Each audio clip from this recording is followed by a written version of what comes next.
இது என்னன்னே தெரியல. ஆனா ஹெல்த்தின்னு மட்டும் தெரியும். இதெல்லாம் சென்னையில கிடைக்க வாய்ப்பே இல்ல. இன்னைக்கு திருவண்ணாமலை கிரிவலம் தான் போக போறோம். வீட்டுல இருந்தே 2 மணிக்கு தான் கிளம்பணும். டப்புன்னு பேஸ்மெண்ட்ல காடியை பார்க் பண்ணிட்டு எப்பவுமே எங்க விட்டோன்னு ஒரு வீடியோ எடுத்து வச்சுக்கணும். அப்பதான் வண்டியை கண்டுபிடிக்க முடியும். வீடியோ எடுக்காம நிறைய தடவை கஷ்டப்பட்டு பஸ் ஸ்டாண்ட்ல பார்த்தா பஸ்ஸே இல்ல. இவ்வளவு பேரும் ஒரே திருவண்ணாமலை பஸ்க்காக தான் வெயிட் பண்றாங்க. ஆனா அந்த கூட்டத்திலேயே ஒரு ஜன்னல் சீட்டை பார்த்து உட்காந்து போற வழியில ஃபுல்லா பாட்டை கேட்டுக்கிட்டு சீனரியை ரசிச்சுக்கிட்டே போனேன். ஒரு 6:30 மணி போல பிரேக்குக்கு வண்டியை நிப்பாட்டினாங்க. இந்த பேடி ஃபீல்ஸோட ஃபுல் பௌர்ணமி நிலவை பார்க்க வேற லெவல் இருந்தது.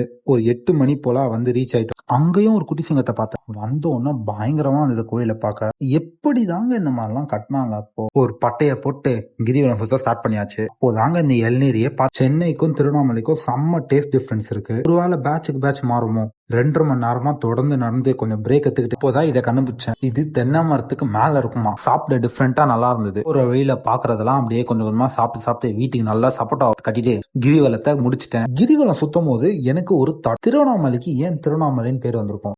எனக்கு தெரிஞ்சு திருவண்ணாமலை அந்த மலைக்கு 3 சைட்ஸ்லயும் 3 டிஃபரன்ஸ் ஆஃப் கலர்ஸ் இருந்திருக்கு. அதனால அந்த பேர் வந்திருக்கலாம் நான் நினைக்கிறேன். பஸ் ஸ்டாண்ட்லாம் சூப்பரா கட்டியிருக்காங்க. ஆனா என்ன பஸ் தான் இல்ல. அப்படி கூட பஸ்ஸை தேடி ஜன்னல் சீட்டை பார்த்து உட்காந்து ஒரு 5 மணி போல பிரேக்குக்கு வண்டி நிப்பாட்டினாங்க. டெக்னிக்கலி இந்த நாள் அவ்வளவுதான். அடுத்த நாள் என்ன ஆச்சு நான் நாளைக்கு சொல்றேன். பை.